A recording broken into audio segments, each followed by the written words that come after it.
Hi everyone, welcome to सरकारी add once again. तो इस वीडियो में मैं आप सभी के साथ एक बहुत ही इंपॉर्टेंट डिस्कशन करने वाला हूं जो Uttarakhand ANM GNM entrance exam 2025 के बारे में रहने वाला है। तो आज से जो है अब सिर्फ 3 दिन का समय आप लोगों के पास बचा है एंड इन 3 दिन में आप लोग क्या कर सकते हो वो थोड़ा सा हम लोग डिस्कस करेंगे। तो ये वीडियो मैं एक्चुअली थोड़ा सा पहले डालने वाला था बट मैं कुछ रीज़न की वजह से नहीं डाल पाया। तो अब मैं आपको बता देता हूँ कि जैसे लास्ट 3 डेज जो आपके पास बचे हैं तो इसमें आप ऐसा क्या कर सकते हो जिससे आपका स्कोर इंप्रूव हो पाए। एंड काफ़ी बच्चे जीके के जो नोट्स वगैरह ये सब चीज़ें भी मांग रहे थे तो उसका भी कुछ मैंने किया है जो कि मैं आपको प्रोवाइड कर पाऊँ एंड उसकी हेल्प से जो है आप अपना स्कोर इंप्रूव कर पाओ। ठीक है, तो आपको पता होना चाहिए सबसे पहले कि आपका जो एग्ज़ाम है वो कब होना है। तो डेट अगर हम देखें तो परीक्षा की तिथि इसमें लिखी है 2 अगस्त 2025। आपका जो एएनएम जीएनएम का पेपर है 2 तारीख को होगा। ठीक है, एंड 2 तारीख को जो है जीएनएम का पेपर जो है 2 तारीख को है, एएनएम का जो पेपर है वो 3 तारीख को है। तो जीएनएम का जो पेपर है वो दोपहर 2:30 बजे से लेकर 4:30 बजे तक है। सबसे पहले तो आप ये समझ लें कि 2:30 बजे से अगर पेपर स्टार्ट हो रहा है तो आपका जो भी एग्जाम सेंटर आया है वहां आप किसी भी हालत में 1:30 बजे तक पहुंच जाए। 1 घंटा पहले पहुंचना ज्यादा सही है। और अब मैं कुछ स्टूडेंट्स की ये भी प्रॉब्लम सुन पा रहा हूँ कि ओटीपी नहीं आ रहा है, एडमिट कार्ड कैसे डाउनलोड करें। तो अगर ओटीपी नहीं आ रहा है तो ओटीपी आप अपना जीमेल पर भी चेक करें। जो ईमेल आईडी आपने डाली थी उस पर भी कई बार ओटीपी आ रहा है, कई बार नंबर पे नहीं आ पा रहा है। तो वैसे करके आप ट्राई कर लो, आपका एडमिट कार्ड डाउनलोड हो जाएगा। ठीक है, और उसके बाद जो है अब यहाँ पर थोड़ा सा सिलेबस के बारे में हम लोग बात कर लेते हैं। ठीक है, एंड उसी के अकॉर्डिंग फिर मैं आपको समझाऊंगा। तो यहाँ पर जो है सबसे पहले अगर आप एएनएम का सिलेबस देखोगे, जीएनएम का सिलेबस देखोगे तो इसमें सामान्य भाषा हिंदी जो है 20 नंबर की आती है, 20 क्वेश्चन।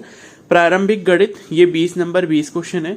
सामान्य विज्ञान 20 क्वेश्चन 20 नंबर है। और सामान्य अध्ययन या सामान्य ज्ञान ये आपका 40 नंबर 40 क्वेश्चन है। ठीक है, और यहाँ पर एएनएम के सिलेबस में बस एक बदलाव ये है कि सब्जेक्ट सारे वही रहते हैं लेकिन उसके अलावा यहाँ पर अंग्रेजी या इंग्लिश के 10 क्वेश्चन और यहाँ पर आ जाते हैं। ठीक है, तो हिंदी के 10 क्वेश्चन, अंग्रेजी के 10 क्वेश्चन, प्रारंभिक गणित 20 क्वेश्चन, सामान्य विज्ञान 30 क्वेश्चन और सामान्य अध्ययन 30 क्वेश्चन। ठीक है, तो अब क्या है यहाँ पर, अब मैं ऐसा मानता हूं कि भाई अगर आप खुद से तैयारी कर रहे हो तो हिंदी देखो सभी ने पढ़ ली होगी। हिंदी पढ़ना कोई बहुत ज्यादा डिफिकल्ट काम नहीं है।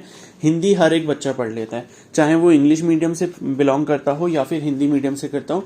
हिंदी आप लोगों ने सभी ने पढ़ ली होगी, तो हिंदी के लिए मैं कुछ एडवाइस इतना नहीं करूंगा। ठीक है, उसके बाद जो है मतलब ये देखो हिंदी में तो मेन है कि आपने एग्जाम्पल्स वगैरह सबके पढ़े हो, जैसे अलंकार हो गए, संधि हो गया, ठीक है, समास हो गया और संज्ञा हो गया, इन सब के एग्जाम्पल्स वगैरह आपने पढ़ ही रखे होंगे। ठीक है, तो वो बस आपने अगर कर रखा है तो बहुत है। और बाकी इसके अलावा जो है प्रीवियस ईयर के क्वेश्चन आप जरूर कर लें। अभी उसके लिए भी हम लोग आगे बात करेंगे कैसे करने हैं। तो उसके बाद नेक्स्ट आता है प्रारंभिक गणित। अब गणित में देखो काफी बच्चों को दिक्कत आती है क्योंकि एएनएम जीएनएम का पेपर देने वाले जो मैक्सिमम कैंडिडेट्स रहते हैं या तो वो आर्ट साइड से होते हैं या फिर वो बायो वाले साइड से होते हैं, यानी कि उन्होंने बायो ली होती है। मैथ्स से उनका दूर दूर तक कोई ज्यादा रिश्ता रहता नहीं है। ठीक है, तो आपको ये नहीं समझना है बिल्कुल भी कि मैथ्स का जो पेपर है वो हम कैसे देंगे, क्योंकि आपके साथ जो कम्पीट करने वाले जो बच्चे हैं, आपके साथ जो मतलब पार्टिसिपेट कर रहे हैं इस एग्जाम में, मैक्सिमम बच्चों का हाल यही है कि उनकी मैथ्स वीक है, वो मैथ्स में ज्यादा अच्छा नहीं कर पाएंगे।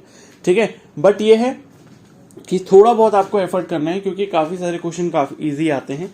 ठीक है, तो मैथ्स की अगर आपको प्लेलिस्ट चाहिए, अगर आपको लगता है कि आपके पास इन 3 दिन में इतना समय है, आप मैनेज कर सकते हो, तो आप मैथ्स की प्लेलिस्ट या मैथ्स के कुछ लेक्चर्स देख सकते हो जो कि मैंने अपने पेड बैच में करवाए थे, लेकिन अभी मैं आपको वो ऐसे ही प्रोवाइड कर रहा हूँ। उसकी प्लेलिस्ट मैं आपको फ्री ऑफ कॉस्ट प्रोवाइड कर रहा हूँ। तो अगर कोई स्टूडेंट है जो सच में अभी मेहनत करना चाहता है लास्ट के 2-3 दिन में, तो उनके लिए मैं ये प्लेलिस्ट प्रोवाइड कर रहा हूँ। वो प्लेलिस्ट का लिंक मैं आपको कमेंट सेक्शन में दे दूंगा। उसमें आई थिंक 14-15 लेक्चर होंगे, हर एक लेक्चर लगभग आधे घंटे का है।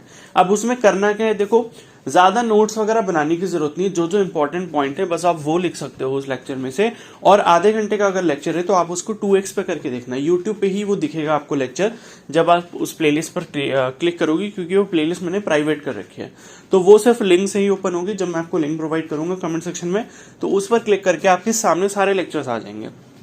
ठीक है, तो जो भी लेक्चर है, मान लो आधे घंटे का लेक्चर है, अगर आप उसको 2x पे करके देखते हो तो 15 से 20 मिनट में एक लेक्चर खत्म हो जाएगा। और अगर मान लो 15 लेक्चर भी है तो 15 लेक्चर का मतलब लगभग कितने हो गए आपके 300 मिनट हो गए। अगर 20 मिनट भी एक लेक्चर देखने में लग रहा है आपको तो 300 मिनट का मतलब होता है यहाँ पर 5 घंटे। तो ये तो एक एस्टिमेट टाइम है, लेकिन उसमें फिर आप बीच में लिखोगे भी, ये भी करोगे, तो वो सब अगर हम मिला लें तो 8-9 घंटे का समय आपको लग सकता है अगर आपको स्टार्टिंग से पूरी प्लेलिस्ट देखनी है। ठीक है, तो जो आपका बन पाता है, जितना आपके पास समय हो पाता है उसके अकॉर्डिंग उसमें से लेक्चर देखिए।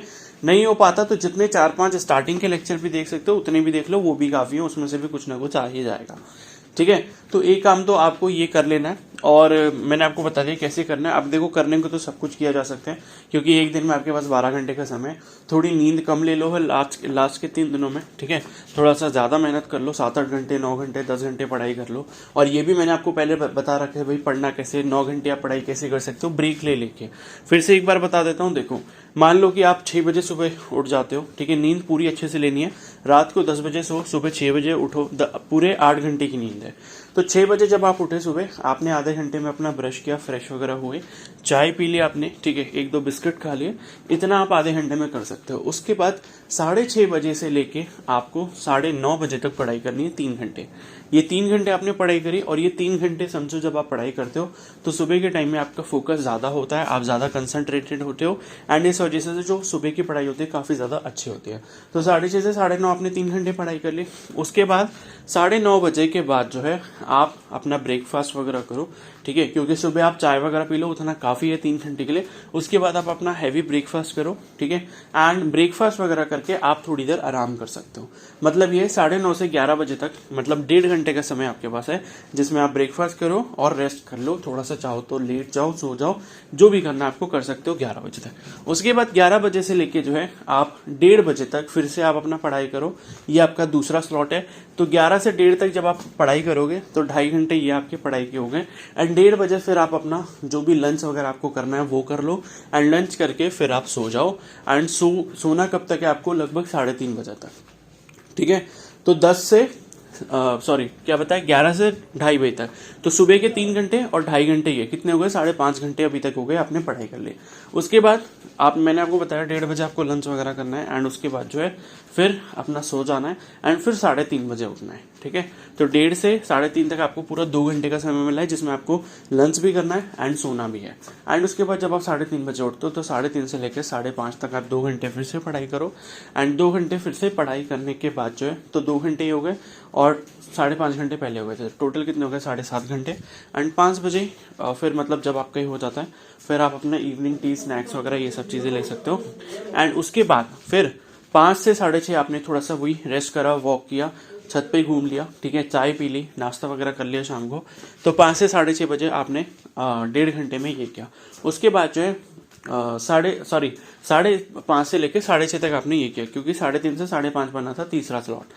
5:30 से लेके जो है 6:30 तक आपने रेस्ट वगैरह किया, थोड़ा स्नैक्स वगैरह ले लिया, एंड उसके बाद फिर आप जो है 7 बजे से, मतलब या चलो ठीक है 7 बजे से आप फिर से 2 घंटे के लिए पढ़ाई कर सकते हो। ठीक है, तो 2 घंटे जब आप फिर से पढ़ाई करोगे तो फिर यहाँ पर आप देख सकते हो कि 7:30, मतलब ये था कि 7 घंटे पहले ही हो गए थे, और 2 घंटे अब आप पढ़ाई कर लोगे तो 9 घंटे इस तरीके से आप पढ़ सकते हो। तो इस तरीके से अगर शेड्यूल बनाओगे तो 3 दिन बहुत अच्छे से मैनेज किए जा सकते हैं। ठीक है, एंड इसके बाद देखो एक दूसरा सबसे इंपॉर्टेंट सब्जेक्ट है, वो है इसमें जीके, यानी कि जिसे आप सामान्य अध्ययन या सामान्य ज्ञान के नाम से जानते हो। एंड इसमें भी जीके में जो सबसे इंपॉर्टेंट पार्ट है वो आता है उत्तराखंड जीके वाला। एंड उत्तराखंड जीके मैंने पूरी करवाई थी, ठीक है, अपने जो पेड बैच मेरा था एएनएम जीएनएम वाला, जो इस साल मैंने लिया था, तो उसमें मैंने पूरी करवाई थी। वो प्लेलिस्ट भी मैं आपको फ्री ऑफ कॉस्ट प्रोवाइड कर रहा हूँ, एंड उसमें भी लगभग 15-16 लेक्चर हैं। तो आप अपने अकॉर्डिंग देख लो। अगर देखो आपको ऐसा लगता है कि मैथ्स मेरे को डिफिकल्ट पड़ती है और जीके मेरे लिए आसान है, जीके को मैं याद कर सकता हूँ इजीली, तो जीके आप पहले कर लेना। तो जीके की प्लेलिस्ट का लिंक भी मैं आपको प्रोवाइड करता हूँ, एंड उसमें भी आपके टोटल लेक्चर्स जो है लगभग 22 के आसपास होंगे। बट उसमें से जो उत्तराखंड वाले हैं, खाली अगर आप उत्तराखंड भी देख लेते हो तो भी बहुत आपका अच्छा हो जाएगा। ठीक है, उसको खाली देखना ही है, बार बार उसको देख लो, 2-2, 3-3 बार बहुत है। उसमें उत्तराखंड के लेक्चर जो है वो 16 या 17 के आसपास है। ठीक है, और वो भी लगभग आधे घंटे के हैं। तो जीके आप ऐसे कर सकते हो, अगर आपको अच्छे से करना है तो ये बहुत है। तो जीके और मैथ्स का मैंने आपको बता दिया, बाकी आपने खुद कर ही रखा होगा। साइंस में भी आपने पढ़ ही रखा होगा, 9th-10th की साइंस आपने पढ़ ली होगी। एंड उसके बाद अब जो नेक्स्ट हम बात करते हैं कि इसके अलावा और क्या कर सकते हो आप लोग, तो और आपको ये करना है लास्ट 5 साल के, ठीक है, लास्ट 5 साल के या 7 साल के क्वेश्चन पेपर जो हैं, अगर आप एएनएम का पेपर दे रहे हो तो उसके सॉल्व करो, और जीएनएम का दे रहे हो तो उसके सॉल्व करो। अब आपको ये डाउट आएगा कि क्वेश्चन पेपर मिलेगा कैसे, तो कुछ नहीं करना। वैसे तो देखो मेरे टेलीग्राम ग्रुप में भी है, जो सरकारी हट ऑफिशियल ग्रुप है, उसमें भी मैंने डाल रखे हैं। लेकिन अगर आपको विद सॉल्यूशन चाहिए या आंसर्स आपको ढूंढने की जरूरत ना पड़े, तो सिंपली आप यूट्यूब पे सर्च कर सकते हो, ठीक है। जैसे मान लो कि मैंने सबसे पहले आपको करना है 2024 से स्टार्ट, तो सबसे पहले आप डालोगे उत्तराखंड जीएनएम क्वेश्चन पेपर 2024, ठीक है। एक चैनल है फॉर्म्स फॉर यू करके, उन्होंने ये वीडियो वगैरह डाल रखी है, एंड कुछ पेपर्स की वीडियो मैंने भी डाल रखी है, ठीक है। तो कुछ पेपर्स आप मेरे चैनल पर देख सकते हो, और जो नहीं है वो उनके चैनल पर भी देख सकते हो। फॉर्म्स फॉर यू करके उन्होंने डाल रखा है यूट्यूब पर, सॉल्व करके पूरा पेपर, ठीक है। तो 2024 का करो, 23 का करो, 22 का करो, 21 का करो, 20 का करो, 19 का करो, 18 का करो, 17 करो, ठीक है।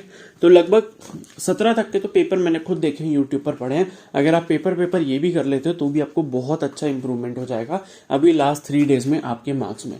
तो ये आप जरूर करके देख लो, इससे आपको बहुत बेनिफिट मिलने वाला है, ठीक है। और बाकी मैंने बता दिया, जिसका जीके तैयार नहीं है जीके की प्लेलिस्ट देख ले, जिसका मैथ्स तैयार नहीं है वो उसकी प्लेलिस्ट देख ले, और जिसने थोड़ा थोड़ा सब तैयार कर रखा है वो प्रीवियस ईयर के क्वेश्चन पेपर को सॉल्व कर ले। ये 3 दिन में बहुत अच्छा हो जाएगा। अब ये है कि लास्ट दिन जो होगा, मतलब पेपर से जस्ट एक दिन पहले, यानी कि 1 तारीख को, मैं आप सभी के लिए एक कॉमन वीडियो डालूंगा जिसमें मैं आपको बताऊंगा कि भाई आपको पेपर में कौन सी गलतियां नहीं करनी है, पेपर को कैसे अटेम्प्ट करना चाहिए, पेपर में कौन सा सेक्शन पहले करना है, ये सब चीजें हम उसमें डिस्कस करेंगे, ठीक है। तब तक चैनल को सब्सक्राइब कर लो एंड बेल आइकन को प्रेस कर लो, सो दैट कि बाकी अपकमिंग जो भी अपडेट्स हैं वो आपको इस एग्जाम के बारे में मिलते रहे, ओके। एंड सभी को ऑल द बेस्ट, एंड सब जो है जिसको जो भी नीड है, प्लेलिस्ट का लिंक मैं प्रोवाइड कर रहा हूँ, उसको आप जाके चेकआउट कर लेना, okay. So thank you and have a nice day.